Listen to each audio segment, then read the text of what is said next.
Welcome to the Membership Guys podcast. Kick-ass advice and tips for membership site owners. Hey everyone, welcome to episode 208 of the Membership Guys podcast with me, Mike Morrison, your host for the show. This is the place to be for proven practical tips and advice on growing a successful membership business. How the devil are you?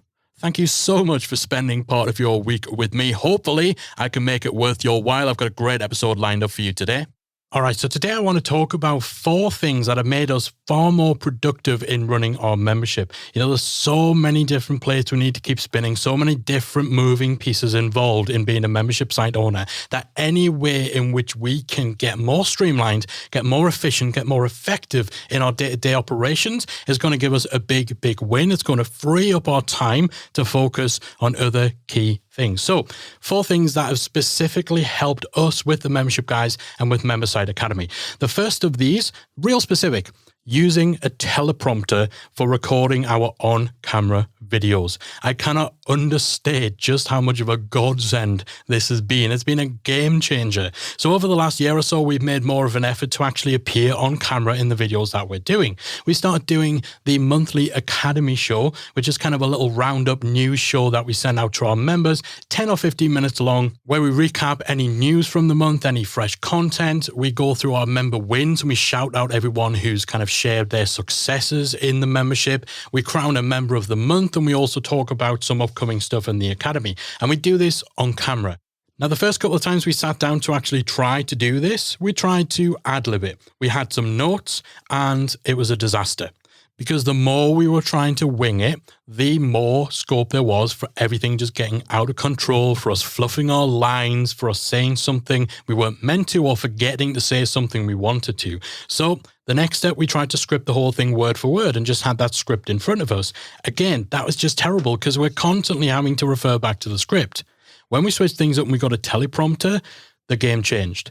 Now we get through those shows in a single take. So a 10-minute show takes us 10 minutes to record. And then there's no editing involved other than a little bit of topping and tailing and maybe adjusting the brightness and stuff like that. There's no actual editing of the content involved because it's a single clean take. That means we can set aside an hour to get that done, whereas previously we'd need to set aside a whole morning.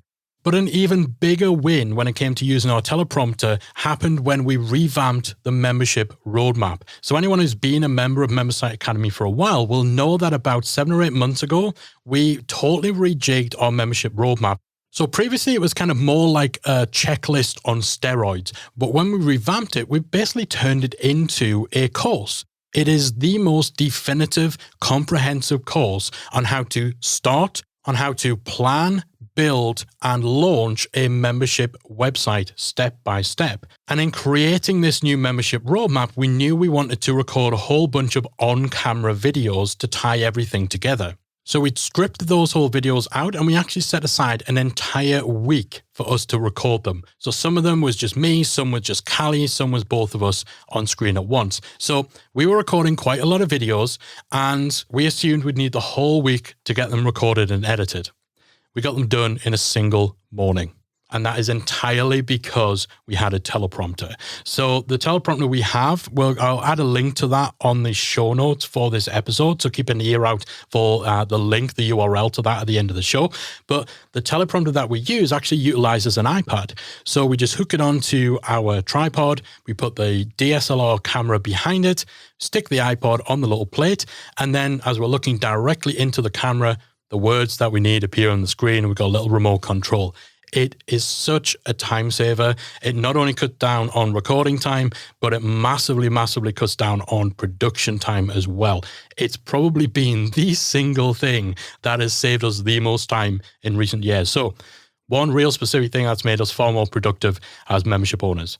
The second is getting into the habit of batch producing our content. So right now I'm actually recording this podcast at the recording studio run by my friends at Rebel Base Studios in Sheffield. And over the space of 2 days, I'm going to be recording 3 months worth of podcast episodes. So 2 days, 2 recording sessions, 3 months, an entire quarter of podcast content. Now, because we've got our team in place, because we've got processes and all that sort of stuff, this is really the recording of the episodes. This is the most work that I have to do in the process. After they're recorded, they go off to our editor, they go off to our admin assistants to get it all up on our hosting account and all that sort of stuff.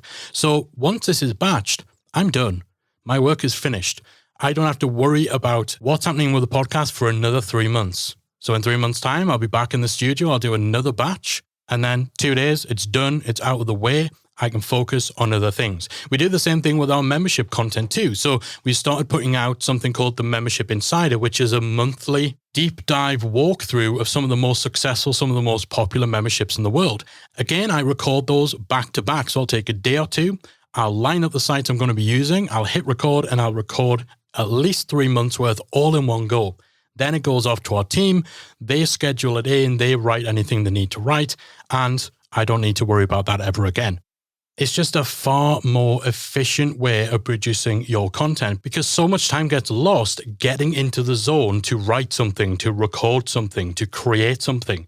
And if you're just a bit slapdash in your approach, if you're writing blog posts 2 days before they need to go out, that can actually have a knock-on effect to the quality of that content as well.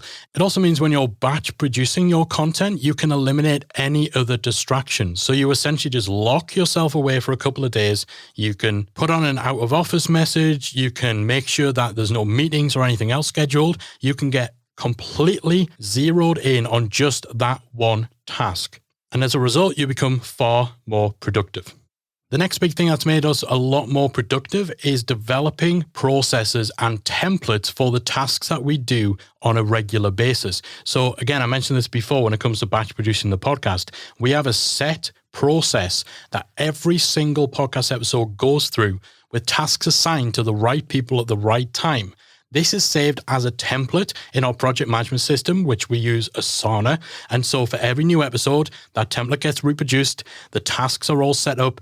The dates are all set. Everyone knows what they need to be doing. And as a result, everything flows like clockwork. Taking the time to actually look at what tasks in your business are repeated. What things do you need to do more than once per month? And then going through that task from start to finish and breaking it down into every individual step, turning those steps into a checklist that you complete every time you do that task. That not only ensures that the work you're doing is consistent, that you're not missing anything, but also then makes it easier to start outsourcing individual aspects of every task. So again, with the podcast, we develop the processes first. I would generally go through the entire process myself. So I'd script it, I record it, I edit it, I write the show notes, and so on and so on and so on. But then gradually over time, I was able to take individual parts of the process. So to begin with, the editing, I could take just the editing part and outsource that. So suddenly there's 20 tasks I was doing. Now there's 18. Then I look at what else is there. What other parts could I outsource? We take the admin tasks. So suddenly there's another 5 tasks off my plate. Those go out to our admin assistant. Then there's the graphic stuff. That's another 3 or 4 tasks. Again, that goes out.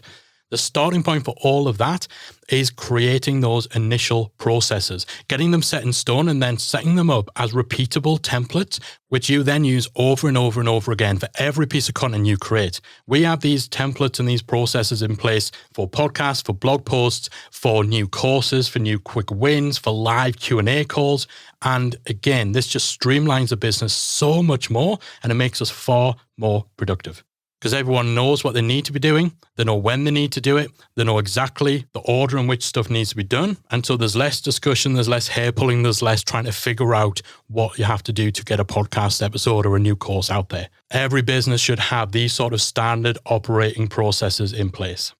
Now, of course, I mentioned that we do have a team. We've got admin assistants, we've got our community manager and all that helping us out. That's not always been the case. So obviously these guys lighten the load a little bit when it comes to putting out new content and stuff like that. But one particular way in which we utilize our virtual assistant that again has made a huge, huge difference to our membership is actually having our VA involved in our live Q&A calls specifically for collecting questions. So if you're a member of MemberSite Academy, you'll know that we do 2 live Q&A calls every month. And to access those calls, you go to a single page on our website where you'll see the live streaming video and you'll see a chat box next to it, in which you can ask questions, you can chat to other members and so on. Now, sometimes that chat box gets quite lively. People are helping each other out. They're discussing topics that come out during the call. And so it's not only used for posting questions. So generally, and historically, the way in which we've done things is Callie usually has her laptop open. She is keeping an eye on the chat box and she's trying to spot all the questions that are being asked. Now, that obviously requires her to split her focus between answering questions and monitoring the chat box to make sure we don't miss anything. So first and foremost, we got our VA in there to do that spotting. So that obviously takes the task away from Callie so she can focus entirely on the call. But also, what it does, because obviously our VA then collects them and puts them into a little Google Doc that Callie has on her computer, and that updates in real time.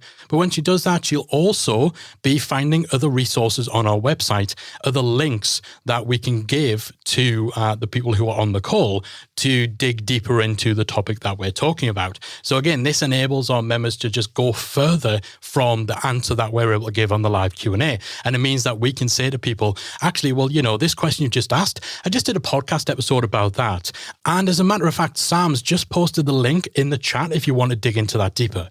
That just makes the live Q&As so much more useful for the attendees and just easier to manage and easier to run for us because we're not having to remember links to stuff. We're not having to look it all up. We've got our VA collecting questions and also compiling resources that she can then give to our members, completely freeing us up to focus on what we're there to do, which is just to answer those questions in real time.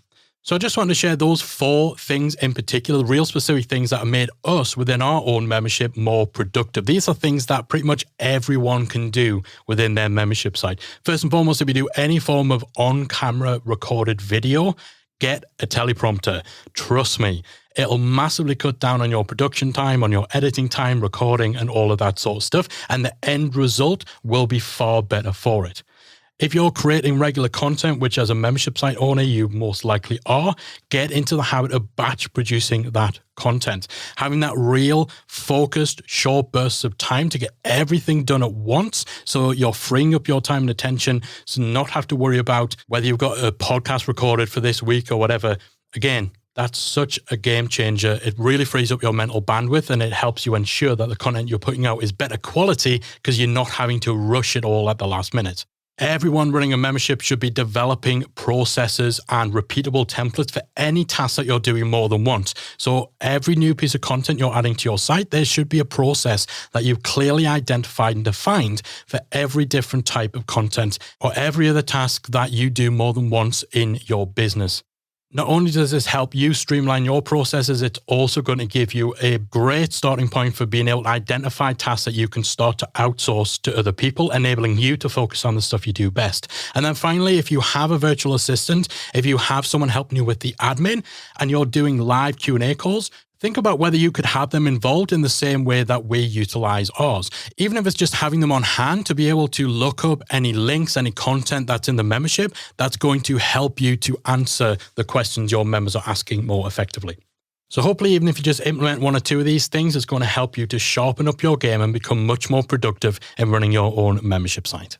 So that is it for another week. Head over to themembershipguys.com/208 to get all of today's show notes and links. And I'd love to hear, as always, what you think of today's show. What's been your biggest takeaway? Give me a shout on Twitter @membershipguys or let me know inside our free Facebook group. Go to talkmemberships.com or type Membership Mastermind into your Facebook app. There you will find me and 12,000 other membership site owners. And we'd love to hear from you about what you got the most value from today's episode.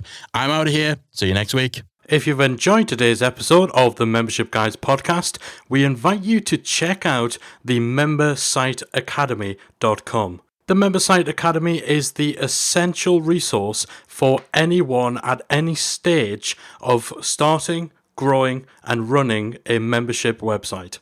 So whether you're still figuring out what your idea is going to be, or whether your website is already up and running and you're just looking for ways to grow it and attract new members, then the Member Site Academy can help you to get to the next level. With our extensive course library, monthly training, exclusive member-only discounts, perks and tools, and a supportive, active community to help you along the way with feedback, encouragement and advice, the Member Site Academy is the perfect place to to be for anyone looking to start, manage, and grow a successful membership website. So check it out at membersiteacademy.com.